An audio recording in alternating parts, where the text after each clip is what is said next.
যেমন পৃথিবীতে আমাকে ৩০ বছর পরে কেউ খুঁজে বের করলো, এইভাবে যেন আমাকে আখিরাতেও যদি কেউ বেহেশতে যায় এবং সেখানে গিয়ে বলে জাহানারা হয়তো তো আসে নাই, উনি কোথায়, উনি কোথায়? রুবিনা ইয়াসমিন বর্তমানে আমেরিকায় থাকেন। আজ থেকে প্রায় ৩০ বছর আগে সহকর্মী জাহানারা মিতুর কাছ থেকে মাত্র ৩০০ টাকা ঋণ নিয়েছিলেন। কিন্তু দুঃখজনক বিষয় হলো বহুবার চেষ্টা করেও তা পরিশোধ করতে পারেননি তিনি। বেশ কয়েকবার বাংলাদেশে এসে মিতুকে খুঁজে বের করার চেষ্টা করেছেন রুবিনা, তবে খোঁজ পাননি মিতুর।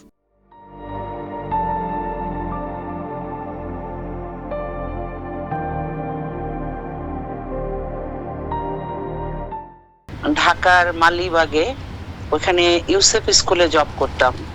তো ওই সময় আমার সহকর্মী ছিলেন জাহানারা মিতু এবং ওনার ট্রান্সফার হয়ে গিয়েছিলেন আপনার ঢাকার মিরপুরের দিকে। তো ওই দিনই আমার কিছু টাকার প্রয়োজন হয়ে পড়েছিল এবং উনি আমাকে অনায়াসে, আমি জাস্ট বললাম আমি তো আমার ৩০০ টাকা লাগবে, তো উনি দিয়ে দিলেন। এবং আমি ওনাকে বললাম যে আপনি যে আর এক জায়গায় ট্রান্সফার হয়ে চলে যাচ্ছেন, তাহলে আপনাকে আমি কিভাবে পাবো? তো উনি একটা ফোন নাম্বার দিয়ে গিয়েছিলেন এবং আমাকে বললেন যে আমি আবার খুব শীঘ্রই এখানে আসতেছি, ওখানে জাস্ট জয়েন করে। এইটুকুই কথা। তারপরে আনফরচুনেটলি আমি ফোন নাম্বারটা হারিয়ে ফেলি এবং এরপরে আমি অনেক খুঁজেছি অনেক রকম ভাবে।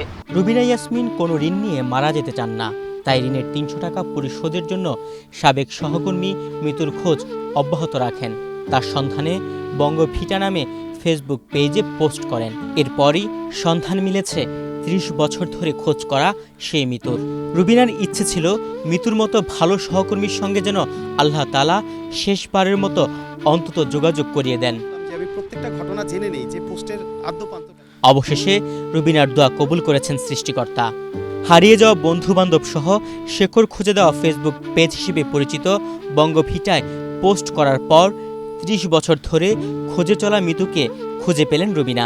বললাম যে জাহানারা আপা, আমি ৩০ বছর যাবত এই ভারটা নিয়ে আছি, আপনি কি বুঝতে পারছেন যে আমি কিভাবে আপনাকে খুঁজেছি পাগলের মতো?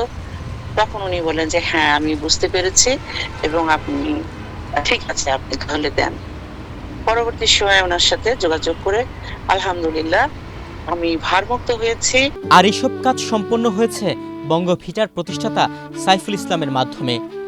সরকারি চাকুরির পাশাপাশি অবসর সময় পেলেই তিনি বঙ্গভিটায় পোস্ট করেন কারো আত্মীয় স্বজন প্রিয়জনদের সন্ধান চেয়ে। বঙ্গভিটার পথ চলা শুরু হয়েছিল ২০২০ সালে। বিশেষ করে ২০২০-এ আপনারা জানেন যে একটা আমরা মহামারী পার করেছি, করোনা ভাইরাস বা কোভিড। সেই সময় দেখেছেন মানুষ কতটা স্বার্থপর হয়ে গিয়েছিল, যে আমি আমার মাকে ছুলে বা বাবাকে ছুলে আমার একটু হাঁচিকাশি হয়েছে, হয়তো আমি কোভিডে আক্রান্ত হতে পারি। সেই জায়গা থেকে আমার কাছে একটা বোধোদয় হলো যে মানুষ তো এতটা স্বার্থপর নয়, মানুষের মধ্যে মানুষের জন্য কিছু করার একটা সুকোমল মনোবৃত্তি আছে। সেই জায়গা থেকেই যে না, সেই সুকোমল মনোবৃত্তি বা মানুষের ভেতরে যে মানবতা আছে সেটাকেই পুষ্পটিত করার জন্য ২০২০ সালের জুন জুলাইয়ের থেকেই বঙ্গভিটা নিয়ে শুরু করলাম আর কি, একেবারেই বাড়িতে বসে। গত কয়েক বছর ধরে হাজার হাজার মানুষকে তাদের শেকড়ের সন্ধান দিয়েছেন সাইফুল ইসলাম। সেই সাথে হারিয়ে যাওয়া বন্ধুবান্ধব সহ প্রিয়জনদের খোঁজে বের করতে সহযোগিতা করেছেন সাইফুল ইসলামের বঙ্গভিটা। দিন শেষে বঙ্গভিটার আপনি যদি বলেন মোটিভ কি, মোটিভটা কিন্তু আমি যদি এক বাক্যে বলি যে ভালো কাজ করতে গেলে পয়সা লাগে না।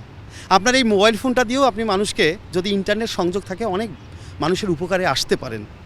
সেই জায়গা থেকেই বঙ্গভিটা কাজ করে চলেছে আর কি। গল্পে গল্পে বঙ্গভিটা নিয়ে ভবিষ্যৎ পরিকল্পনার কথাও বললেন প্রতিষ্ঠাতা সাইফুল ইসলাম।